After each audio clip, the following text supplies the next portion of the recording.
Alright guys, we're back. Booker's Bikes, episode 2. First of all, I want to shout you guys out. Thank you all for watching the last video and subscribing to the YouTube channel. Keep doing what you do. We're back in the house to go ahead and get the Speedwagon finished up. The last time that we left off, we had the brakes to finish up, put the pedals on, and the chain tensioners. We had to order it all, so it took a couple days for it to come in. Got a little box right here. Hopefully this stuff is in there. So we're going to get busy on this build right now. But first, we're going to check and see if the parts that we ordered are actually the ones in the box. Here we go. Explanation of the parts that we have laid out. Black Paul V brakes, Odyssey brake pads, Diatech Goldfinger lever, white Science cable. In the box, it's supposed to be the Sun Ringo pedals and the Kruppy chain tensioners. So we're going to go ahead and open up the box. Hopefully what we ordered is in there.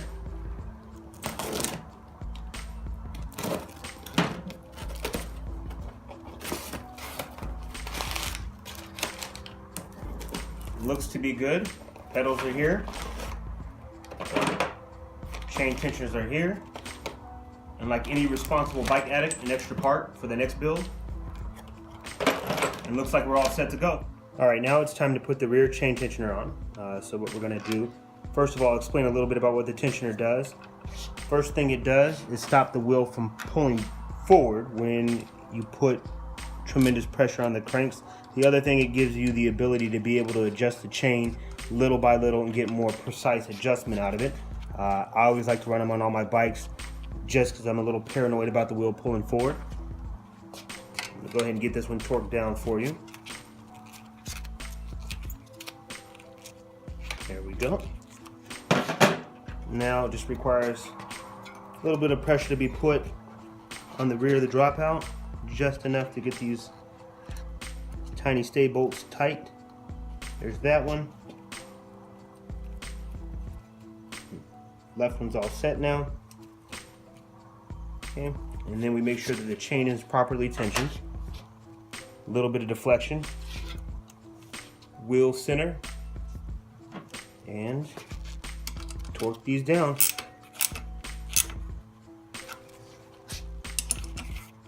Next part, we're going to go ahead and put on the pedals. Sun Ringo's real bulletproof pedal, nice and sealed.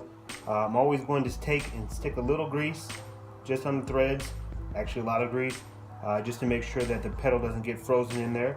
The right crank arm is actually a regular thread, the left arm is a reverse thread, so I'm going to go ahead and stick it in and just get it on there enough, thread it in to where I can get it with a wrench.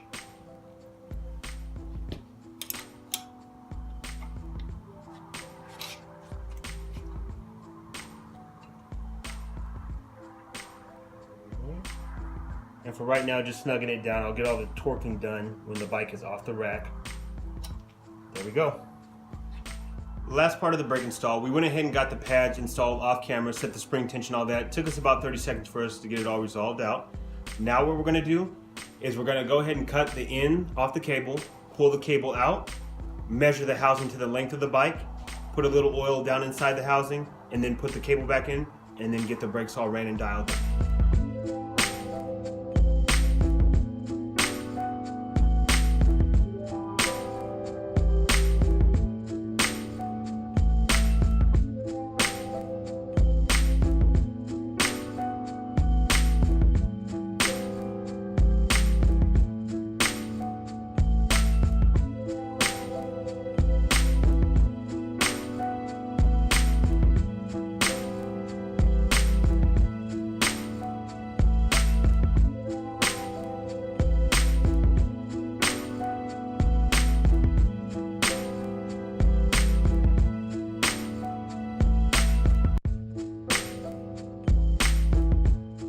And that's a wrap. S&M 24-inch Speedwagon all put together. We've got the pedals on, brakes dialed in, pads on, everything's ready to rock. Took it for a quick spin around the block. Everything is fluid. It's really nice when you have a project like this, and when you get done, it comes together very, very nicely. This bike right here is something special to me. When I was about 7 years old, I had a guy cruise through my neighborhood, red, yellow S&M homes, set my love for BMX off, hadn't put the bikes down since. I really want to give a big shout out to the guys at the Vault Bike Shop, Mike Scoy, Chris Bernardi. Thank you guys for providing me with the platform to be able to do this. If you haven't subscribed already, please do so. And also check out my Instagram page at Booker's Bikes. Really appreciate you guys tuning in, and we'll see you next time.